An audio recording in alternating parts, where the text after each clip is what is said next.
ఉమ్. ఓం అయ్యా చదవండి రమణమూర్తి గారు. ఓం శివనాం शिवनाम्नि विभाविते अंतरंगे भावितेऽन्तरङ्गे महति ज्योतिषिमानिनि मयात्थे दुरितानि अपयान्ति दूरदूरं मुहुरायान्ति महान्ति मंगलानि स्मृते सकल कल्याण भाजनं यत्र जायते पुरुषस्तमजं नित्यं व्रजामि शरणं हरिं। हरिः ओम। शन्नो मित्रश्चं वरुणः शं नो भवतु अर्यमा शं न इंद्रो बृहस्पतिः शं नो विष्णुरुक्रमः। नमो ब्रह्मणे नमस्ते वायो त्वमेव प्रत्यक्षं ब्रह्मासि त्वमेव प्रत्यक्षं ब्रह्म वदिष्यामि ऋतं वदिष्यामि सत्यं वदिष्यामि तन्मामवतु तद्वक्तारमवतु अवतु माम् अवतु वक्तारम्। ओम शांति शांति शांति। सहनाववतु सहनौ भुनक्तु सह वीर्यं करवावहै तेजस्विनावधीतमस्तु मा विद्विषावहै। ओम शांति शांति शांति।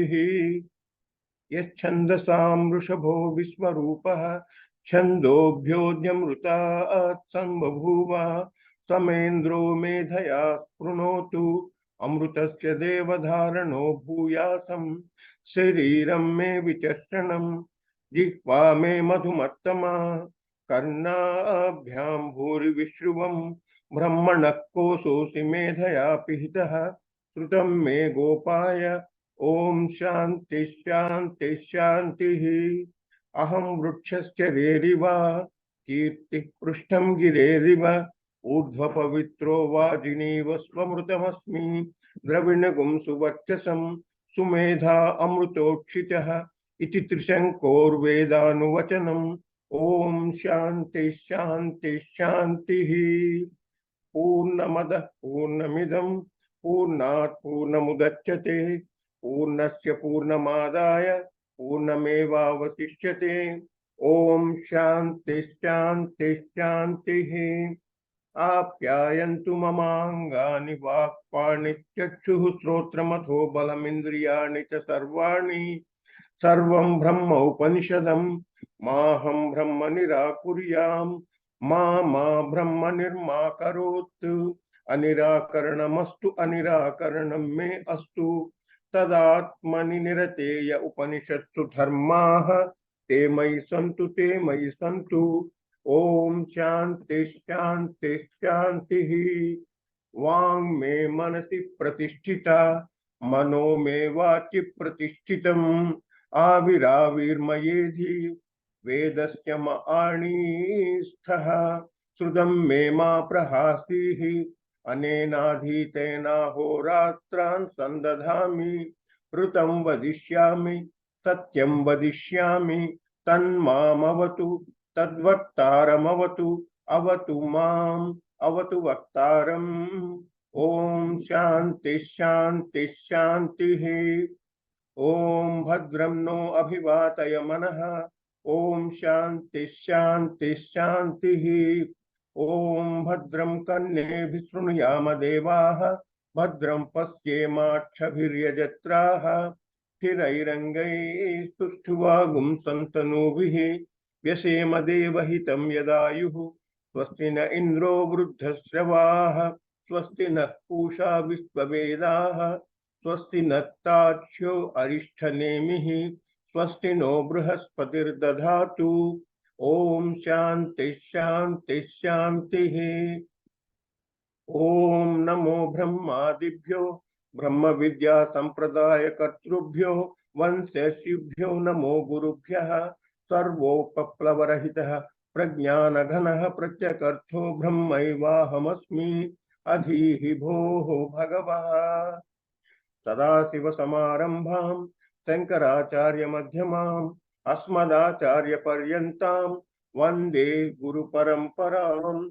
नारायणं पद्मभुवं वसिष्ठं शक्तिं च तत्पुत्रपराशरं च व्यासं सुखं गौडपदं महान्तं गोविन्दयोगीन्द्रमथास्य शिष्यं श्रीशङ्कराचार्यमथास्य पद्मपादं च हस्तामलकं च शिष्यं तं तोटकं वार्तिककारम् अन्यान् अस्मद्गुरून् सन्ततमानतोऽस्मि। श्रुतिस्मृतिपुराणानाम् आलयं करुणालयं नमामि भगवत्पादशङ्करं लोकशङ्करं। यदविद्याविलासेन भूतभौतिकसृष्टयः तं नौमि परमात्मानं सच्चिदानन्दविग्रहं शङ्करं शङ्कराचार्यं केशवं बादरायणं सूत्रभाष्यकृतौ वन्दे भगवन्तौ पुनः पुनः। अथ श्री दक्षिणामूर्तिस्तोत्रम्। मौनव्याख्या प्रकटित परब्रह्म तत्त्वं युवानं वसिष्ठान्ते वसतृषिगणैः आवृतं ब्रह्मनिष्ठैः। आचार्येन्द्रं करकलितचिन्मुद्रमानन्दमूर्तिं स्वात्मा रामं मुदितवदनं दक्षिणामूर्तिमीडे। विश्वं दर्पण दृश्यमान नगरी तुल्यं निजान्तर्गतं पश्यन् आत्मनि मायया बहिरिवोद्भूतं यथा निद्रया यस्साक्षात् कुरुते प्रबोध समये स्वात्मानमेवाद्वयम् तस्मै श्री गुरुमूर्तये नम इदं श्री दक्षिणामूर्तये। बीजश्चान्तरिवाङ्कुरो जगदिदं प्राङ् निर्विकल्पं पुनः माया कल्पित देश काल कलना वैचित्र्य चित्रीकृतं मायावी इव विजृंभयत्यपि महायोगी वय स्वेच्छया तस्मै श्री गुरुमूर्तये नम इदं श्री दक्षिणामूर्तये। यस्यैव स्फुरणं सदात्मगम् असत्कल्पार्थगं भासते साक्षात् तत्त्वमसि इति वेदवचसा यो बोधयति आश्रितान्। यस्साक्षात्करणात् भवेत् न पुनरावृत्तिः भवाम्भोनिधौ तस्मै श्री गुरुमूर्तये नम इदं श्री दक्षिणामूर्तये। नानाछिद्रघटोदर स्थित महादीप प्रभाभास्वरं ज्ञानं यस्य चक्षुरादिकर्णद्वारा बहिस्पन्दते जानामि इति तमेव भान्तमनुभाति एतत् समस्तं जगत् तस्मै श्री गुरुमूर्तये नम इदं श्री दक्षिणामूर्तये। देहं प्राणमपि इन्द्रियाणि अपि चलां बुद्धिं च शून्यं विदुः स्त्रीबालान्धजडोपमास्तु अहमिति भ्रान्ता वृषं वादिनः मायाशक्तिविलासकल्पितमहाव्यामोहसंहारिणे तस्मै श्री गुरुमूर्तये नम इदं श्री दक्षिणामूर्तये। राहुग्रस्त दिवाकरेन्दु सदृशो माया समाच्छादनात् सन्मात्रः कर्णोपसंहरणतो यो अभूत् सुषुप्तः पुमान् प्रागस्वाप्तमिति प्रबोध समये यः प्रत्यभिज्ञायते तस्मै श्री गुरुमूर्तये नम इदं श्री दक्षिणामूर्तये।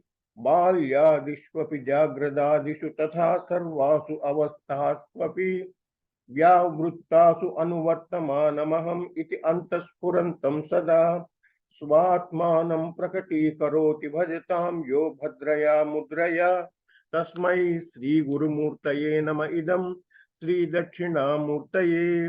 विश्वं पश्यति कार्यकारणतया स्वस्वामि सम्बन्धतः शिष्याचार्यतया तथैव पितृपुत्रादि आत्मना भेदतः स्वप्ने जागृति वा य एव पुरुषो माया परिभ्रामित तस्मै श्री गुरुमूर्तये नम इदं श्री दक्षिणामूर्तये। भूरंभांसि अनिलो अनलो अंबरमहर्नाथो हिमांशु पुमान् इति आभाति चराचरात्मकमिदं यस्यैव मूर्त्यष्टकम् नान्यत् किंचन विद्यते विमृशतां यस्मात् परस्मात् विभो तस्मै श्री गुरुमूर्तये नम इदं श्री दक्षिणामूर्तये। सर्वात्मत्वमिति स्फुटीकृतमिदं यस्मात् अमुष्मिं स्तवे तेनास्य श्रवणात् तदर्थमननात् ध्यानात् संकीर्तनात् सर्वात्मत्व महाविभूति सहितं स्यात् ईश्वरत्वं स्वतः सिद्ध्येत् एतत् पुनरष्टधा परिणतं च ऐश्वर्यमव्याहतम्। वटविटपि समीपे भूमिभागे निषण्णं सकलमुनिजनानां ज्ञानदातारमारात् त्रिभुवनगुरुमीशं दक्षिणामूर्तिदैवं जनन मरण दुःखच्छेददक्षं नमामि। चित्रं वटतरोर्मूले वृद्धाः शिष्याः गुरुर्युवा गुरोस्तु मौनं व्याख्यानं शिष्यास्तु छिन्न संशयाः अंगुष्ठतर्जनी योगमुद्रा व्याजेन देहिनां श्रुत्यर्थं ब्रह्म जीवैक्यं दर्शयन्नोऽवतात् शिवः समं सर्वेषु भूतेषु तिष्ठन्तं परमेश्वरं मन्नाथं परमात्मानं प्रणतोऽस्मि सदा शिवम्।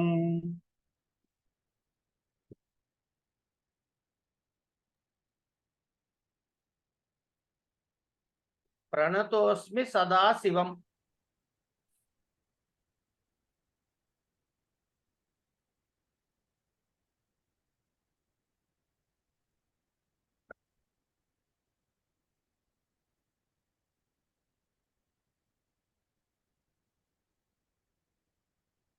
ఇప్పుడు ఈ ఆత్మస్వరూప నిరూపణం చెప్పేటప్పుడు సన్యాసం కూడా చెప్పబడింది. అట్లాగే ఆత్మజ్ఞానికి సన్యాసం అయితే వివక్ష చేసి చెప్పినట్లయితే, అంటే విడగొట్టి చెప్పినట్లయితే అక్కడక్కడ కర్మ కూడా చెప్పబడింది కదా, అదెట్లా కుదురుతుంది? తస్మాద్యుధ్యస్వ భారత స్వధర్మమపి చావేక్ష కర్మణ్యేవాధికారస్తే. ఇలా అనేకమైన చోట్లల్లో ఆత్మస్వరూప నిరూపణ ప్రకరణములలోనే, ప్రకరణం అంటే ఆ సందర్భాలలోనే కర్మయోగం కూడా చెప్పబడటం వల్ల ఆ ప్రకరణం దగ్గర చెప్పబడింది కాబట్టి దాన్ని ప్రమాణంగా తీసుకుని ఆత్మవేత్మకి కర్మయోగం కూడా సంభవిస్తోంది. కనుక ఆత్మవేత్తకి, ఆత్మజ్ఞానము కలిగిన వాడికి కర్మ సంభవము కాదు అని నువ్వు ఎట్లా చెబుతావయ్యా అని చెప్పడం కుదరదు. అంటే బాబు అలా కాదు, నీకు చెబుతా విను అని చెబుతున్నాడు పరమాత్మ. ఇక్కడ మళ్ళీ దాని సమాధానం చెబుతున్నాడు. ఏమిట? సమ్యజ్ఞానము, మిథ్యాజ్ఞానము రెండు ఉన్నాయి. దానికి సమ్యజ్ఞానానికి, జ్ఞానానికి వాటి యొక్క కార్యాలు కొన్ని ఉన్నాయి. వీటికి రెండుకి ఒకటేనా అంటే కాదు, పొసగదు, విరోధము. అంటే సమ్యజ్ఞానము భిన్నము, మిథ్యాజ్ఞానం భిన్నము. కొట్టుకు వస్తాయని కాదు. సమ్యజ్ఞానము వాటి కార్యములు, మిథ్యాజ్ఞానము వాటి కార్యములు భిన్నములైనవి. కనుక వీడికి ఆత్మజ్ఞాని ఏ స్థితిలో ఉంటాడు? సమ్యజ్ఞానము కలిగిన వాడు. కనుక వాడికి మిథ్యాజ్ఞానము వాటి తాలూకు కార్యాలు ఎందుకు సంభవిస్తాయి? కనుక కర్మయోగం సంభవించదు అని ముందు నిర్ణయం చేశాడు. అది ఎట్లా అంటావా అంటే, ముందే చెప్పాను కదయ్యా, జ్ఞానయోగేన సాంఖ్యానం. అంచేత ఆత్మవేత్తలకైనటువంటి సాంఖ్యులకు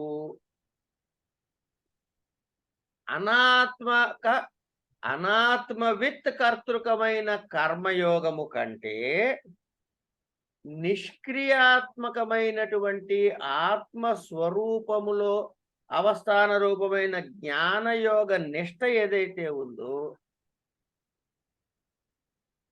అది మాత్రమే స్వీకరించబడి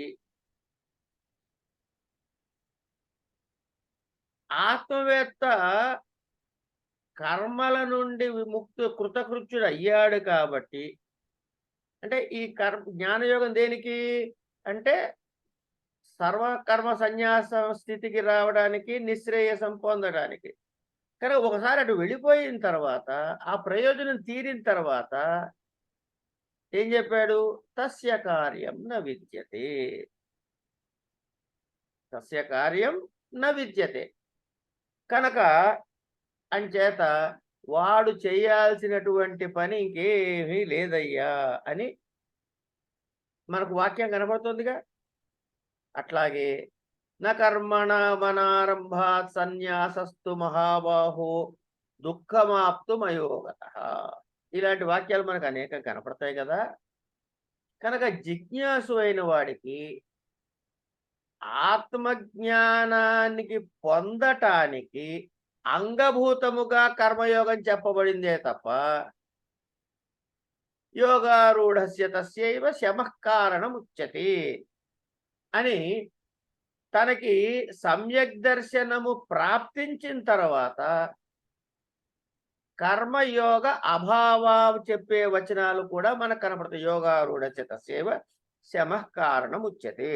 ఇట్లాంటి కర్మయోగ అభావం చెప్పే వాక్యాలు కూడా అదే ప్రకరణాల్లో చెప్పబడుతున్నాయి. కనుక మనకి ఇంతకు ముందు అధ్యాయంలో శరీరం అని చెప్పుకున్నాం కదా. ఇది శరీర స్థితి కారణము అంటే సమ్యజ్ఞానానికి సమ్మజ్ఞానికి ఎవడైతే ఈ సమ్యజ్ఞానం పొందాడో అంటే ఆత్మవిత్తికి కర్మలు లేవనుకో. కర్మలు లేకపోతే శరీర స్థితికి హేతువైన కర్మలు కూడా సంభవించవు. అప్పుడు అట్లాంటి వాడి శరీర స్థితి సంభవించకపోతే జీవన్ముక్తి సంభవించదు.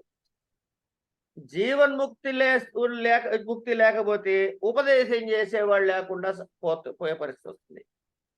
ఉపదేశం చేసేవాళ్ళు లేకపోతే జ్ఞానోదయం ఎట్లా అవుతుంది? అది సంభవించదు. అందుకని శరీర స్థితికి కారణమైన కర్మ కంటే భిన్నమైన కర్మ సంభవించదు అని ఇక్కడ చెప్పుకోవాలి.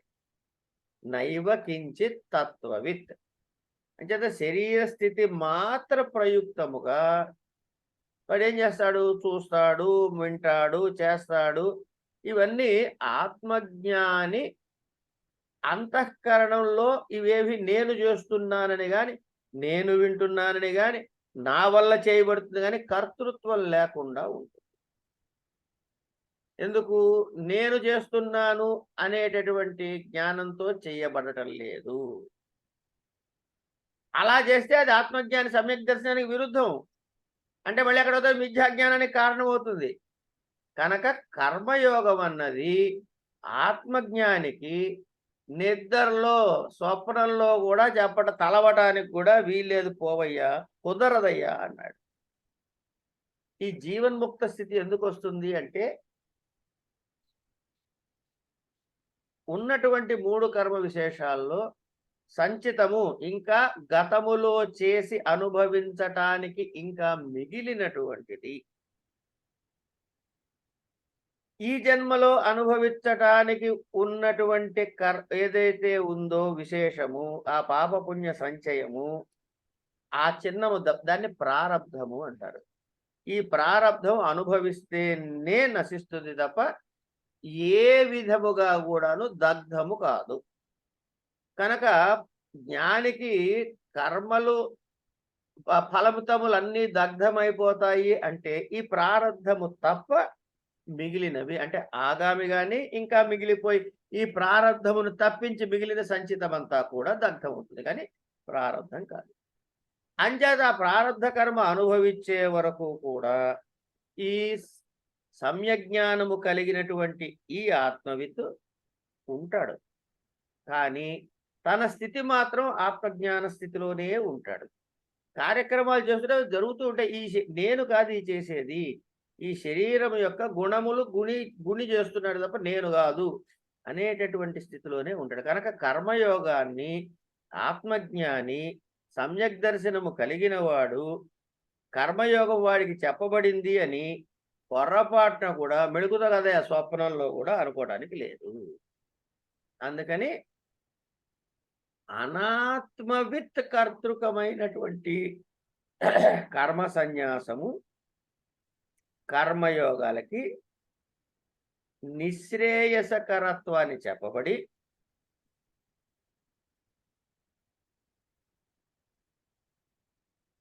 ఈ అనాత్మవిత్ కర్తృక కర్మ సన్యాసము అనుశంస్యం క్షమా సత్యం అహింస దమ ఆర్జవం ఇత్యాది శ్లోకం చేత అని స్మృతులు చెబుతున్నాయి మనకి. అట్లాంటి ఈ యమ నియమాలు ఏవైతే ఉన్నాయో నియమాలు ఏంటి? దానము, ఇచ్చ, తపః, ధ్యానము, స్వాధ్యాయము ఇట్లాంటివన్నీ ఉన్నాయి. ఈ వ్రతోపాసనలు, మౌనము, స్నానము ఇట్లాంటి నియమాలు ఉన్నాయి కొన్ని. ఇవన్నీ కూడా స్మృతులు చెబుతున్నాయి. ఇవన్నీ కలిసి అనుష్ఠించటానికి ఆ అనాత్మవిత్తు చేసే ప్రయత్నం. కనుక అనాత్మవిత్తు చేసేటటువంటి కర్మ సన్యాసం కంటే ఆత్మవిత్తు చేయకున్నటువంటి కర్మ సన్యాసము భిన్నమైనది, ఉత్కృష్టమైనది. అంటే అది కర్మయోగమునకు ఉత్కృష్టత ఎందుకు చెబుతున్నారు? లేదు, అది కర్మ సన్యాసానికి ఇవి రెండు పరస్పర విరుద్ధాలు కదా అంటే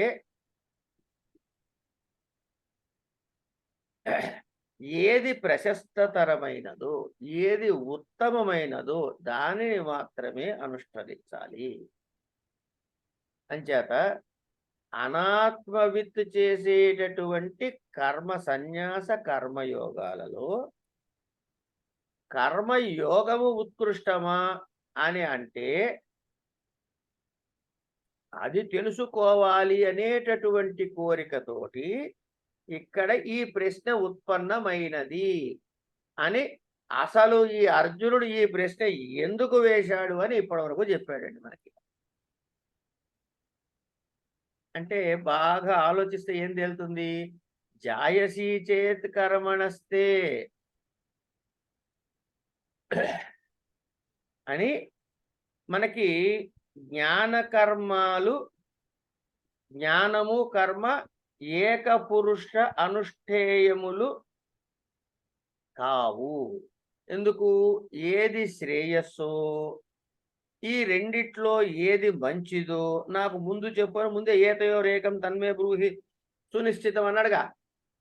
అని ఈ జ్ఞానకర్మల్లో ఏది ఉత్కృష్టమైనదో దానిని చెప్పమని అర్జునుడు ప్రశ్నించడం దేనికయ్యా అంటే జ్ఞానయోగేన సాంఖ్యానాం కర్మయోగేన యోగినాం అని సన్యాసులకి జ్ఞానయోగము, యోగులకి కర్మయోగము చెప్పబడావు అని ఆయన నిర్ణయం చేసుకున్నాడు. కానీ ఈ సాంఖ్యయోగుల్లో కూడా, ఈ సాంఖ్యయోగులు అంటే ఎవరంటే జ్ఞానులు అని, వివిధమైనటువంటి భిన్న పురుష అనుష్ఠేయములు అంటే ఎవరు ఏది చెయ్యొచ్చు, ఏది చెయ్యకూడదు. అంటే నచ సన్యాసనాది ఏవ కేవలాత్ సిద్ధిం సమధిగచ్చతి అని చెప్పాడు. గుర్తుందిగా మనకి. అంటే వీళ్ళు ఎక్సెప్షన్స్ కిందకి వస్తారండి? ఎక్సెప్షన్స్ కాదండి, ట్రావెల్ పాత్ చెప్తున్నాడు. ఓకే. ఎక్సెప్షన్స్ కాదు, ట్రావెల్ పాత్. ఇప్పుడు ఒక పెద్ద మనిషి మొగుడు పెళ్ళాలు కొట్టుకుని పెళ్ళాం మీద కోపం వచ్చి సన్యాసం తీసుకున్నాడు అనుకుందాం. ఇప్పుడు సన్యాసం అనాలా? సన్యాసం తీసుకున్నాడు అనాలా వద్దా? ఇప్పుడు ఆయన సన్యాసి అవుతాడా కాడా? సన్యాసి. సన్యాసి. కానీ నిజమైన ఆత్మజ్ఞానం కలిగిన సన్యాసి మరొక ఆయన ఉన్నాడు. వీళ్ళిద్దరు ఒకళ్ళు అవుతారా? ఆత్మవిద్ కాడు. కాడు, కానీ సన్యాసి. అవునా కాదా? కనుక ఈ రెండిటికి తేడా చెబుతున్నప్పుడే నచ సన్యసనాత్ ఏవ కేవలాత్ సిద్ధిం సమధిగచ్చతి. నాయన ఉట్టి సన్యాసం తీసేసుకున్నా అంటే సరిపోదు. జ్ఞాన సహితముగానే సన్యాసమునకే మోక్ష సాధనత్వం చెప్పబడింది. జ్ఞానరహితముగా సన్యాసానికి మోక్ష సాధనత్వం చెప్పలేదు. ఇది స్పష్టంగా చెప్పాడు. నచ సన్యసనాత్ ఏవా అంటే సన్యాసం తీసుకోగానే వాడికి మోక్షం వచ్చేస్తుందని చెప్పడానికి లేదు. ఈ ఏవా అనే చెప్పడంతో ఏంటి? బల్లగుద్ది చెప్పడం అనమాట. కేవలం ఇది చేస్తేనే చాలు అని కాదు, దానికి కావలసిన సమ్యక్ జ్ఞానం కలిగి తీరాల్సిందే. జ్ఞాన సహితమైన సన్యాసానికి మోక్షార్హత కానీ మోక్ష సాధనత్వం కానీ చెప్పబడింది. కానీ జ్ఞానరహితముగా సన్యసిస్తే వాడు అనాత్మవిత్, కానీ సన్యసించాడు. అందుకని వాళ్ళు ఏం చేయాలట? చిత్వైనం సంశయం యోగమాతిష్ట. కనుక ఈ కర్మయోగం ద్వారా ఇది అప్పుడు ఏమవుతుంది? ఇది మోక్ష సాధనత్వానికి మార్గాన్ని చూపిస్తుంది. అంచేత కర్మ సన్యాసము కర్మయోగాల విషయాల్లో మనకి ఎటువంటి శంకలు అక్కరలేదు. అక్కర్లేదన్నావు, సరిపోయిందయ్యా. మరి ఎందుకు అడిగాడు ఈ ప్రశ్న? ప్రశ్న ఏంటంటే, అలా అన్నావు బానే ఉంది, మరి అదే నీ అభిప్రాయం అయితే ఈ ప్రశ్న ఉత్పన్నం కాకూడదుగా. ఇది ఎవరు అడిగారు ఈ ప్రశ్న? ఇంకా గ్రంథం చూడకముందే మనకి మేడం గారు అడిగారు, ఏమండి ఇది ఎట్లా అని. అంటే జ్ఞానరహితమైన సన్యాసము శ్రేయస్కరమా? ఇప్పుడు చూడండి, ఇక్కడ నేను ఇందాకటి వరకు జ్ఞాన సహితలైన కర్మ వాళ్ళ గురించి మాట్లాడేసుకున్నాం. కనుక జ్ఞానరహితమైన సన్యాసం శ్రేయస్కరమా లేక కర్మయోగం శ్రేయస్కరమా అని అన్నది అజ్ఞానవిత్ కర్తృకమైన కర్మ సన్యాసాల యోగాలలో ఆ విశేషాన్ని తెలుసుకోవాలనే కోరికతో వేసిన ప్రశ్నగా సంభవిస్తుంది. అంటే ఇక్కడ ఏం చేస్తున్నాడు? అజ్ఞానవిత్, జ్ఞానవిత్, ఆత్మవిత్, అనాత్మవిత్ అనేటటువంటి క్లాసిఫికేషన్ సంగతి గురించి మాత్రమే ఈ ప్రశ్న ఉపపన్నమవుతుంది. అంచేత అనుష్ఠాన విశేషాలైన, ఇప్పుడు మీరు ఏమీ చేయకుండా కూర్చోలేరు కదండి. కనుక శాస్త్రీయమైన కర్మల పరిత్యాగాన్ని తెలిపావు, మళ్ళీ ఆ శాస్త్రీయమైన కర్మల ఆవశ్యకత, కర్తవ్యత, అంటే కర్తవ్యం చేయాల్సిన ఆవశ్యకత ఉందని చెబుతున్నావు. ఈ రెండిట్లో ఏది శ్రేయస్సాధనము అని సంశయంగా అడిగాడు. ఎవరికి? అజ్ఞానవిత్తు గురించి విషయంలో. అప్పుడు ఆయన సమాధానం దానికి చెప్తున్నాడు కృష్ణుడు. ఏమని? కర్మానుష్ఠానము శ్రేయస్సాధనమా కర్మ పరిత్యాగము శ్రేయస్సాధనమా?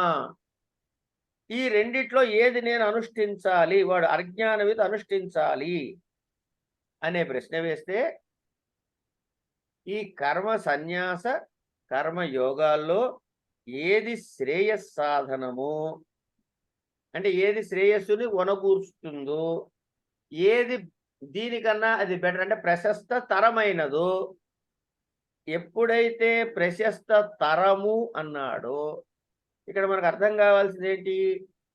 దానికన్నా ఇది మంచిది అనట్లే, దానికన్నా ఇది బెటర్ అంటున్నాడు. తరము అంటే ఏంటి? అది కూడా ఒక పర్పస్ఫుల్లే. కర్మ అనుష్ఠానం కూడా, కర్మ యోగానికి కూడా ఒక ఆవశ్యకత ఉంది. ఎవరికి ఏమిటని నిర్ణయం చేసుకోవాలి మనం, అంతే. కనుక మనం మొదలుపెట్టిన 6 సబ్జెక్ట్స్, 6 క్లాసిఫికేషన్స్లో ఆత్మవిత్, అనాత్మవిత్, కర్మ సన్యాసము, కర్మయోగము, ఈ విషయానికి వచ్చినప్పుడు ఏమిటి అంటే ఇది నిశ్రేయస కరమా, నిశ్రేయస సాధకమా అనే ఈ క్లాసిఫికేషన్ ఏమిటి అనే క్లారిటీ కోసమే ఈ ప్రశ్న వేయబడింది. అంచేత కర్మ సన్యాసము, కర్మానుష్ఠానము అంటే ఈ రెండిట్లో ఏది ప్రశస్తరమో, ఏది అనుష్ఠించటం చేత శ్రేయప్రాప్తి కలుగుతుందని తలుస్తామో. ఎందుకు?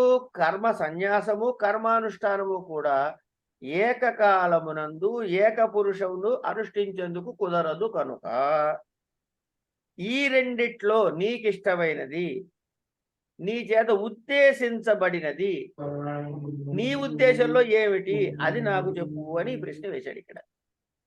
ఇట్లా ఆయన వేసిన ప్రశ్నకి ఇక మళ్ళీ పరమాత్మ తన సమాధానాన్ని చెప్పడాన్ని ప్రారంభం చేస్తున్నాడు. ఏం చెప్పాడు అంటే తర్వాత శ్లోకం చెప్పాడండి. ఏం చెప్పాడండి తర్వాత శ్లోకము అంటే, స్వాభిప్రాయం ఆచక్షాణ నిర్ణయామ. శ్రీ భగవాన్ ఉవాచ సన్యాసః కర్మయోగశ్చ నిశ్రేయసకరావుభౌ తయోస్తు కర్మ సన్యాసాత్ కర్మయోగో విశిష్యతే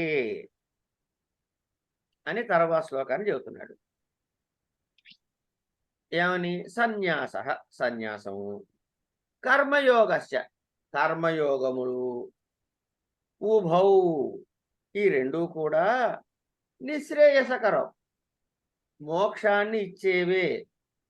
తయోస్తు, ఆ కర్మ సన్యాసము కర్మయోగాల్లో, కర్మ సన్యాసాత్, కర్మ సన్యాసము అంటే జ్ఞానరహితమైన కర్మ సన్యాసము కంటే, ఇక్కడ ఇప్పుడు ఎవరి గురించి మాట్లాడుకుంటున్నావు? జ్ఞాన సహితుడైన కర్మ సన్యాసి గురించి మాట్లాడితే ఆ సబ్జెక్టు పక్కన పెట్టేసాడు. వాడికి నిద్రలో కూడా వాడి గురించి నువ్వు కర్మ గురించి మాట్లాడదని చెప్పేశాడు. కనుక ఇక నుంచి మాట్లాడేవాడు ఎవరయ్యా అంటే సన్యాసం ఉంది కానీ అజ్ఞాని. కనుక జ్ఞానరహితమైన కర్మ సన్యాసము కంటే తయోస్తు కర్మ సన్యాసాత్ కర్మయోగో విశిష్యతే, వాడికి కర్మయోగమే ఉత్కృష్టమైందయ్యా. ఎవరికి అంటే జ్ఞానరహితమైన కర్మ సన్యాసము కంటే అని చెప్పాడు ఇక్కడ. కనుక మళ్ళీ తీసుకుపోయేదాన్ని వాటితో కలుపుకోకూడదు. సన్యాస కర్మణాం పరిత్యాగ, కర్మయోగ చ తేషాం అనుష్ఠానం తౌ ఉభౌ అపి నిశ్రేయసకరౌ, నిశ్రేయసం మోక్షం కుర్వాతే. జ్ఞానోత్పత్తి హేతుత్వేన ఉభౌ యద్యపి నిశ్రేయసకరౌ తథాపి తయోః తు నిశ్రేయస హేత్వోః కర్మ సన్యాసాత్ కేవలాత్ కర్మయోగః విశిష్యతే ఇతి కర్మయోగం స్తౌతి. కర్మయోగం స్తౌతి, స్తుతిస్తున్నాడు. అంటే ఏం చేశాడు? కృష్ణ పరమాత్మ తన అభిప్రాయాన్ని చెప్పాలి. ఇప్పుడు ఏమని చెబుతున్నాడు అంటే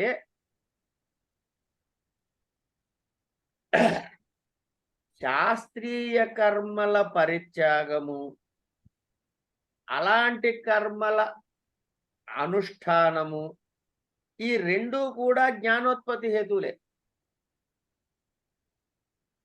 విచారిస్తే మోక్షాన్ని కలగజేసేవే అయినా కూడా మోక్షహేతువులైనటి ఈ వీటిలో కన్నా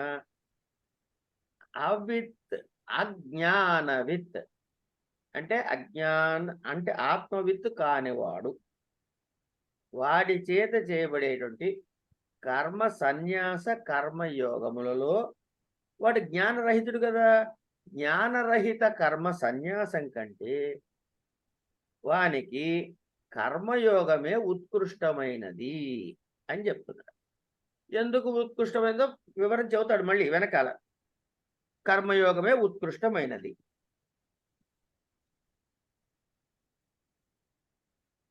కస్మాత్ ఇత్యాహ, ఎందువలన?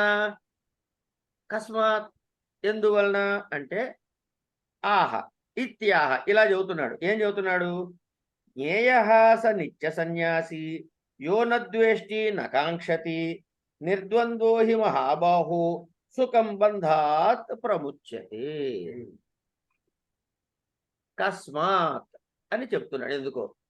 జ్ఞేయ యహ యో నద్వేష్టి, యహ నద్వేష్టి, యహ ఎవడు నద్వేష్టి ద్వేషించడు, నకాంక్షతి కోరుకోడు, సహా అలాంటి నిత్య సన్యాసి అంటే నిత్య సన్యాసిగా ఉన్నటువంటి జ్ఞేయ తెలుసుకోదగినవాడు ఎవడైతే ఏ కారణంతో నిర్ద్వంద్వ ద్వంద్వరహితుడై, నైనా అర్జున, హే మహాబాహు అంటే ఓ అర్జున, సుఖం అంటే అనాయాసముగా, సుఖం అంటే సుఖము అని చెప్పట్లే ఇక్కడ, సుఖం బంధాత్ ప్రముచ్యతే అన్నాడు. అంచేత తేలికగా సుఖంగా ఎటువంటి ఇబ్బంది లేకుండా బంధాత్ బంధముల నుండి, బంధం అంటే ఏమీ లేదండి, చేతులు కాళ్ళు కట్టేయడం కాదు, సంసారంలో ఉండడమే బంధం కనుక సంసారాత్ సంసారము నుండి ప్రముచ్యతే విడవబడుతున్నాడు. జ్ఞేయ జ్ఞాతవ్య సహ కర్మయోగి నిత్య సన్యాసి ఇది యః న ద్వేష్టి కించిత్ న కాంక్షతి సుఖ దుఃఖే తత్ సాధనే చ ఏవం విధః యః కర్మణి వర్తమానః అపి రాగద్వేషాద్యయోగాత్ సహ నిత్య సన్యాసి ఇది జ్ఞాతవ్యః ఇత్యర్థః. నిర్ద్వంద్వః ద్వంద్వవర్జితః హే యస్మాత్ మహాబాహో సుఖం బంధాత్ అనాయాసేన ప్రముచ్యతే.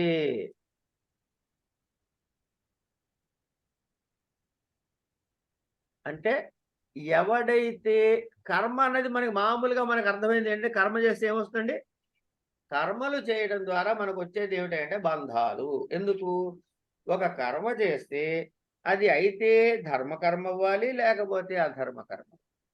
ధర్మకర్మ అయిందా పుణ్యం సంప్రాప్తిస్తుంది, పుణ్యము అనే ఒక అదృష్టం ప్రాప్తిస్తుంది. అధర్మకర్మ అయిందా పాపము అనే ఒక అదృష్టం ప్రాప్తిస్తుంది. ఈ రెండింటినీ అనుభవించాల్సిందే. ఇంత పూర్వమే చెప్పేసుకున్నాం ఏమని, కల్పాంతాల తర్వాత అయినా చేసిన పుణ్యపాపాలని అనుభవిస్తేనే నశిస్తాయి. భుంక్తేన నశ్యతే పాపం, పాపం కానీ పుణ్యం కానీ. కనుక మనకి బాగా తెలిసిన విషయం అంటే కర్మ చేస్తే బంధ కారణము అని. అలాంటి కర్మ ఏ కారణంతో మోక్ష సాధన అవుతుందండి, మనకి బాగా తెలిసింది అది అది బంధహేతు అని. మరి అది ఏ కారణం వల్ల మోక్ష సాధన అవుతుంది అంటే, ఎవడైతే దుఃఖమునందు కానీ తత్ కారణమైన, ఇక చూడండి, యో న ద్వేష్టి కించిన్న కాంక్షతి సుఖ దుఃఖే తత్ సాధనే. దుఃఖము ఎందుకు వస్తుంది, దానికి కారణం, దుఃఖానికి కారణం ఏమిటి అంటే, నాకు ఇది కావాలి అని అనుకోవటము, అది పొందలేకపోవటం, దానివల్ల ద్వేషం. ఇట్లా దుఃఖము దానికి కారణమందు ఎవడైతే ద్వేషాన్ని పొందాడో వాడికి దుఃఖం ఎందుకు కలిగిందంటే ఏదో కారణం వల్ల కలిగింది. ఆ కారణం మీద వీడు ఏం చేయొచ్చు, ఛీ నీ మూలంచే నాకు రాకుండా పోయింది అని చెప్పి ద్వేషం పెంచుకోవచ్చు. ఇట్లా సుఖంకి వస్తే ఈ సుఖం ఎందుకు కలిగింది అనే కారణం ఏదైతే ఉందో దాన్ని మళ్ళీ మళ్ళీ రావాలని కోరుకోడో. అంటే సుఖమును దుఃఖమును మరల మరల వచ్చే కారణాలని త్యజిస్తూ ఎందుకు వాటిని కోరుకోడు,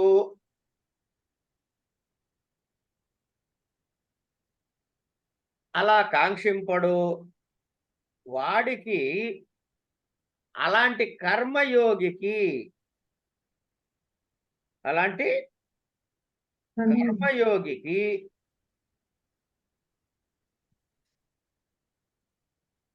కర్మలయందు ప్రవర్తిస్తున్నప్పటికీ కూడా వాడు నిత్య సన్యాసిగానే మనం అర్థం చెప్పుకోవాలి. ఎందుకు, వాడు కర్మ చేస్తున్నాడు కానీ దాని ఫలితం మీద కానీ అది ఇచ్చే సుఖమునందు కానీ దుఃఖమునందు కానీ వాటి కారణాల యందు కానీ ద్వేషము లేదు, ఆశ పడటం లేదు. రాగ ద్వేషములు రెండూ లేవు. అంటే వాడికి ఏమైంది, వాడు నిత్య సన్యాసి. అంటే సుఖ దుఃఖాత్మకములనే ఈ ద్వంద్వాల నుంచి రెండూ లేనివాడు సుఖ దుఃఖాత్మక ద్వంద్వ రహితుడు అవటం వల్ల, సహితుడు అయితే మళ్ళీ వాడి గురించి నేను చెప్పుకోకర్లే, వాడికి బంధకారణమే అది. మనం అందరము సుఖ దుఃఖాత్మక ద్వంద్వ సహితులం కనుక బంధకారణం. వాడు రహితుడు కనుక బంధకారణం కాదు. అలాంటి వాడికి మాత్రమే ఎటువంటి శ్రమ లేకుండా, అంటే అనాయాసంగా సుఖ దుఃఖ మోహాత్మకమైన, సుఖ దుఃఖ మోహాత్మకము.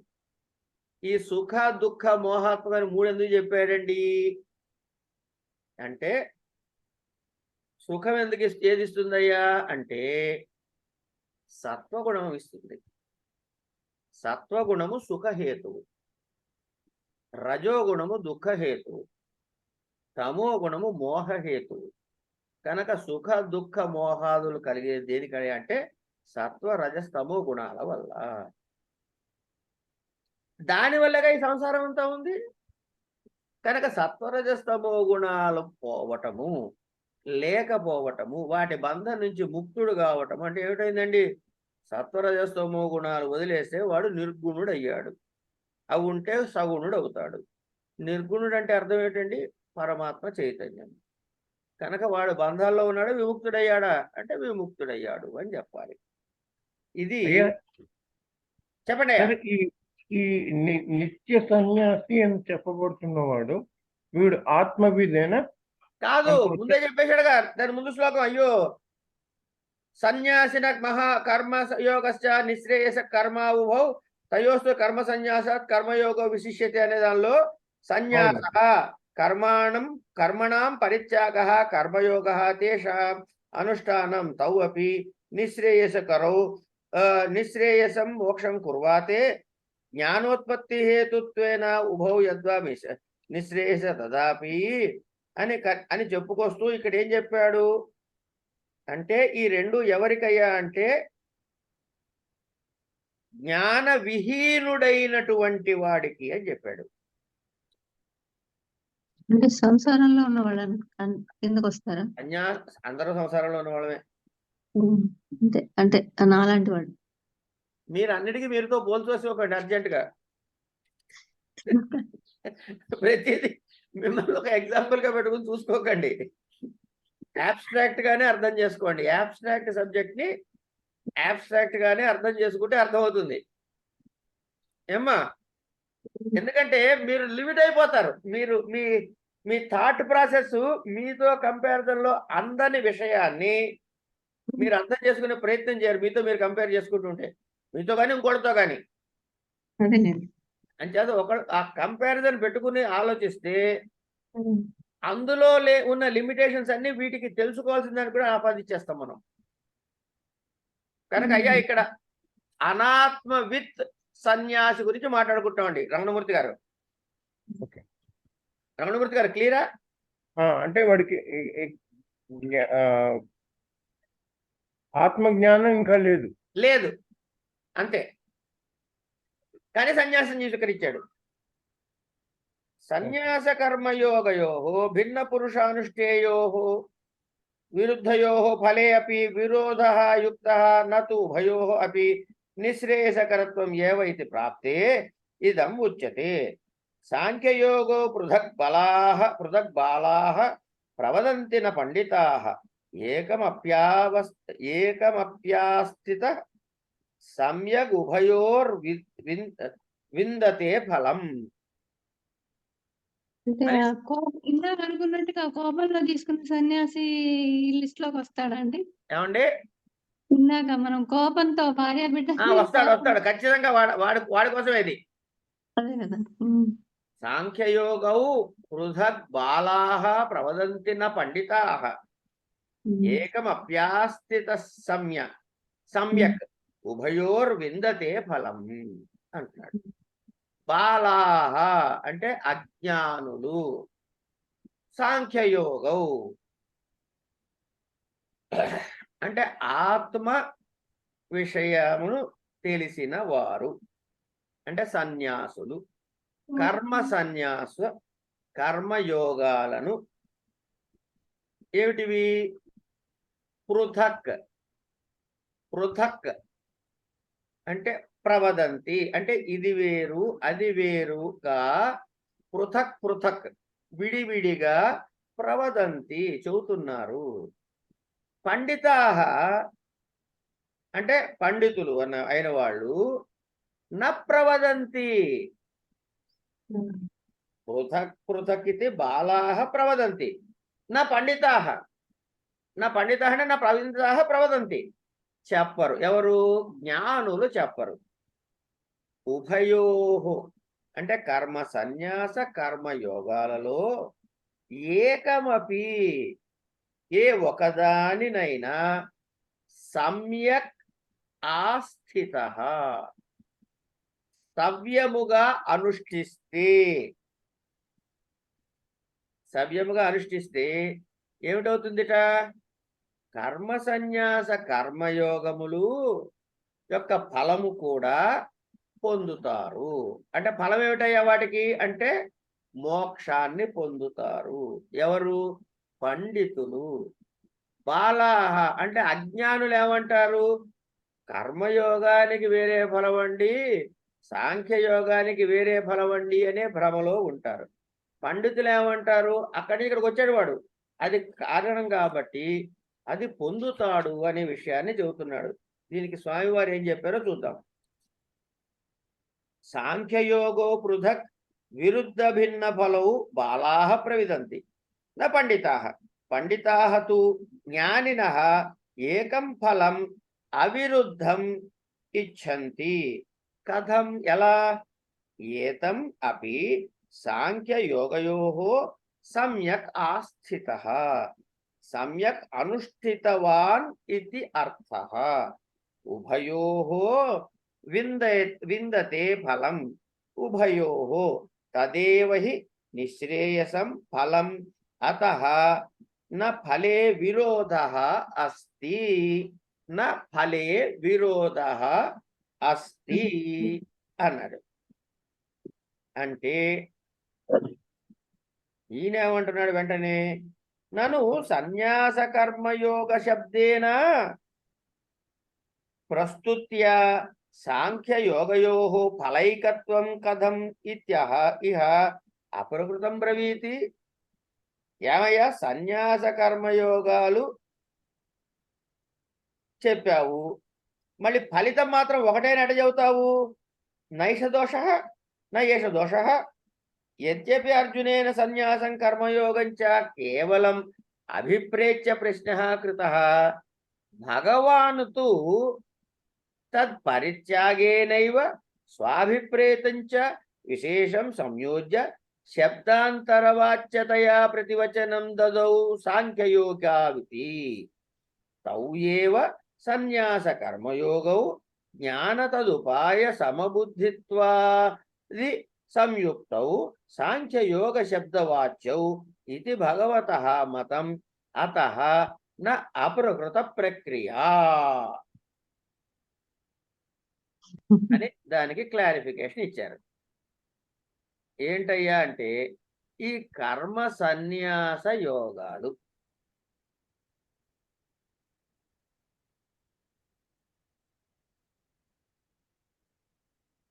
వేరు వేరు పురుషానుష్ఠేయాలు. అప్పుడేమవుతాయి?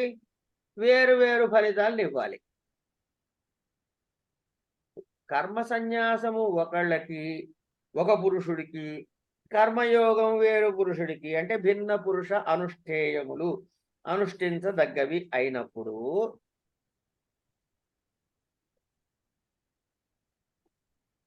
అంటే సన్యాసులకి నిశ్రేయస ఫలము, కర్మయోగాలకి ఏమి ఇవ్వాలండి? అభ్యుదయ ఫలము, అంటే పరంపరగా సుఖాలు కలగాలి, సుఖ దుఃఖాలు కలగాలి.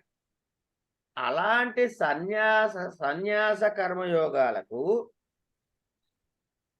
వాటి ఫలితాలు కూడా విరోధంగానే ఉండాలిగా. వాటికి వచ్చే ఫలితాలు కూడా విరోధంగా ఉండటం చెప్పడం ధర్మం.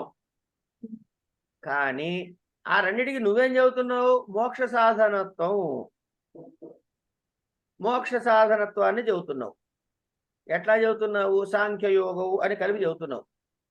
కనుక ఈ రెండిటికి మోక్ష సాధనత్వం కుదరదు, ఏదో ఒకదానికే కుదురుతుంది అనేటటువంటి శంక ఎప్పుడైతే వస్తుందో దాన్ని పరిహరించటానికి, ఆ శంకని తొలగించటానికి చెబుతున్నాడు. ఏమని అంటే కర్మ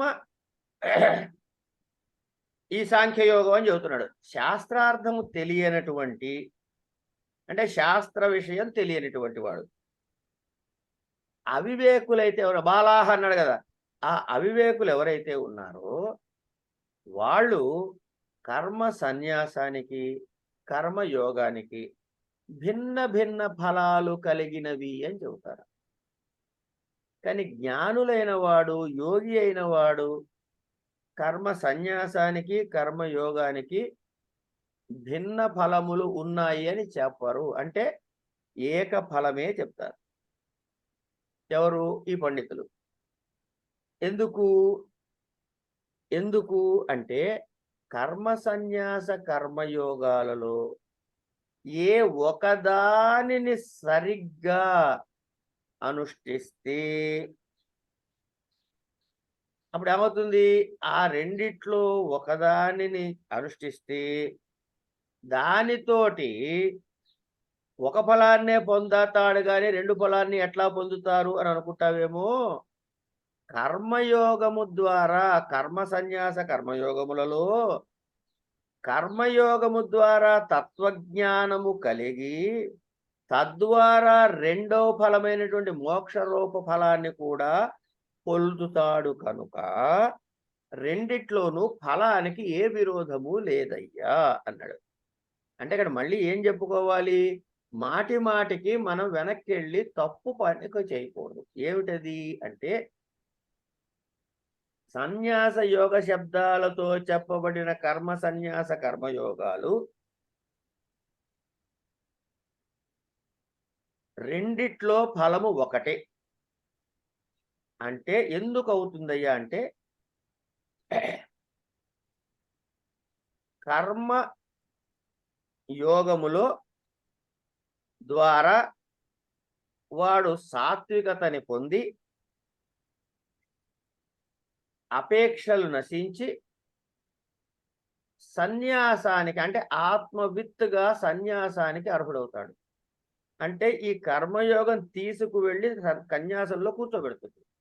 దానికి అర్హత వచ్చినప్పుడు సన్యాసంలో వచ్చే ఫలితం ఏమిటండి అంటే మోక్షమే. కనుక ఇది మోక్షకరమే అవుతుంది కానీ మోక్షమును తొలగించేది మాత్రం కాదు. అంచేత సాంఖ్య యోగం అన్నది ఇక్కడ సాంఖ్య శబ్దం చేత సాంఖ్యం అంటే ఆత్మ సమీక్షకు తగినటువంటి కర్మ సన్యాసానికి సాంఖ్య యోగము అన్నప్పుడు కర్మయోగము అన్నప్పుడు దాని యొక్క హేతువుగాను ఈ సాంఖ్య కర్మయోగ ద్వారా జ్ఞానము, తద్వారా సమబుద్ధిత్వము, తద్వారా శమదమాదులు కలిగి అప్పుడు సాంఖ్యయోగ శబ్దంతో వాడికి వచ్చేటటువంటి మోక్షహేతువే అవుతుంది. కనుక రెండూ కూడా మోక్షహేతువులే, మోక్షమునందే పర్యవసిస్తాయి. కనుక ఇది కృష్ణ పరమాత్మ యొక్క ఉద్దేశము. కనుక అనవసరమైనటువంటి విషయాన్ని చింతించాల్సిన పని మనకి లేదయ్యా అని తేల్చి 4వ శ్లోకంలో తేల్చి చెప్పేశాడు. అని చెప్పి మళ్ళీ తర్వాత యత్ సాంఖ్యైః ప్రాప్యతే స్థానం అని 5వ శ్లోకం చెప్పబోతున్నాడు. అది రేపు చూద్దామండి. ఇవాళకి ఇక్కడ ఆపుకుందాం. యత్ సాంఖ్యైః ప్రాప్యతే స్థానం తద్యోగైరపి గమ్యతే. ఒకటి ప్రాప్తిస్తుంది, ఒకటి గమ్యతే. గమనం అంటే వెళ్ళటము, ప్రాప్యతే పొందటము. పొందటానికి గమనానికి చచ్చేంత తేడా ఉంది. అది మనకి రేపు చెబుతాడు. ఇవాళ ఇక్కడికి మనకున్న అనుమానాలు కంటిన్యూ చేద్దాం.